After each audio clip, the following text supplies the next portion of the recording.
What's going on, guys? Welcome back to the Triple Play Fantasy YouTube channel. Here we're talking a new series that I like to talk about here called the Triple Play Sleepers. And these are the sleeper pitchers. And I couldn't think of a better place to start off than my top guy this year as far as sleepers go. And that is Tanner Houck, who I think could be the next Chris Sale. Now, a lot of stuff breaking Houck down here as we can talk about kind of more of his film and what we can expect from him this coming season.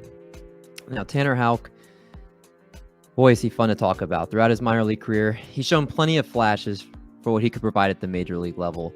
Starting with A-plus ball in 2018, he steadily rose his K through 9 from 8.39 to 11.14 across 3 minor league seasons.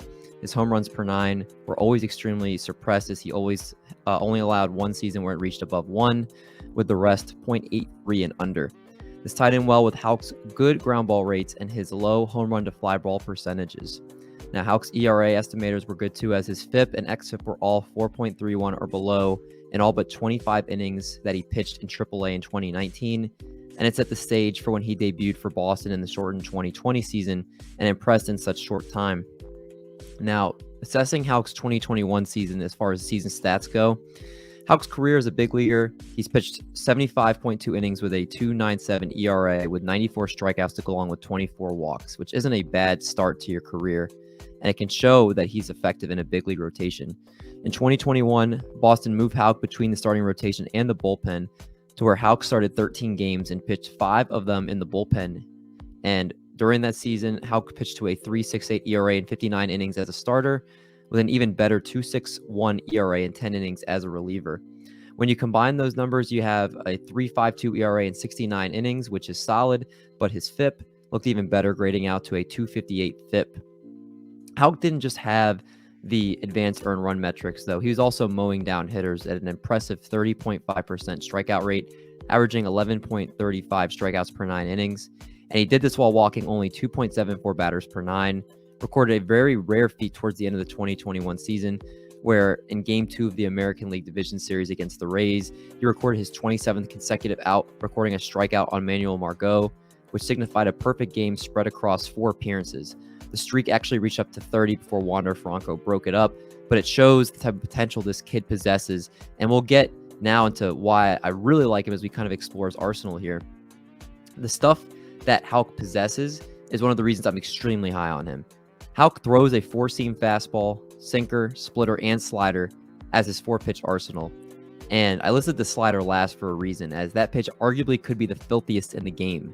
Houck's slider accounted for 41 of his 87 strikeouts in 2021, had a 42.4% whiff rate, and achieved nearly 100 RPMs more on the pitch than it did in 2020.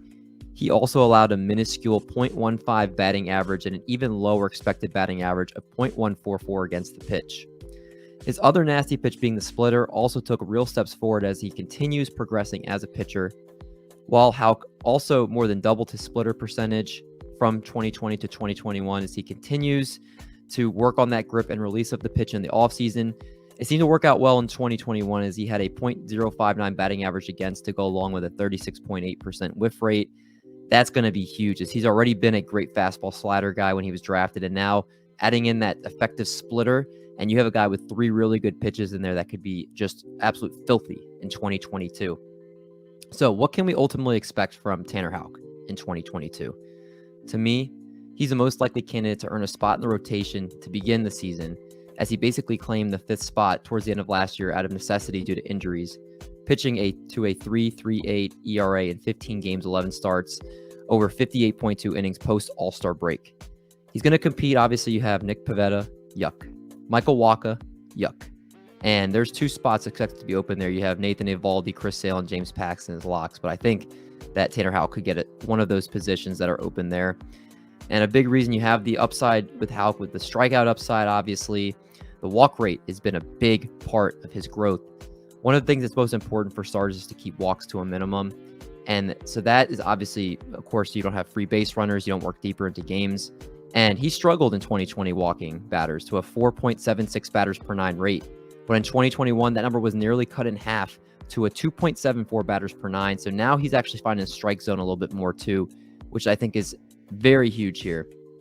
People may bring up the fact that he can't go deep into games, but at the end of the day, worst case scenario, he could be a piggyback starter, come in the 3rd or 4th inning, go through the lineup once or twice. You got a solid 3 to 4 innings, 5 innings of work. He gets some cheap wins, great ratios with that slider, obviously, and do even more damage for you as a guy that's just getting cheap wins and a bunch of strikeouts.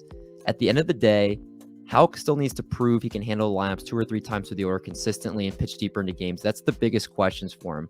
But right now, as long as he has the stuff that he has and he continues to work on that, he's already got the poise on the mound that he needs. And I don't think he's even come close to his ceiling. He's a guy that you can draft now going near 200 in the NFBC. And I think he's going to be one of the biggest sleepers in the 2022 season. He's actually, again, my biggest pitcher sleeper going into next season. And he's going to be somebody that you're going to love to grab late. And he's just going to be completely nasty for you. So don't sleep on Tanner Houck. He could be the next Chris Sale. For me, I was big on Dylan Cease in 2021. He's my Dylan Cease for this year. Do everything you can to go grab him in as many drafts as you can. And I promise you that you won't be sorry. Thanks, you guys, for watching. I appreciate you guys checking out the content, and we'll see you guys in the next one.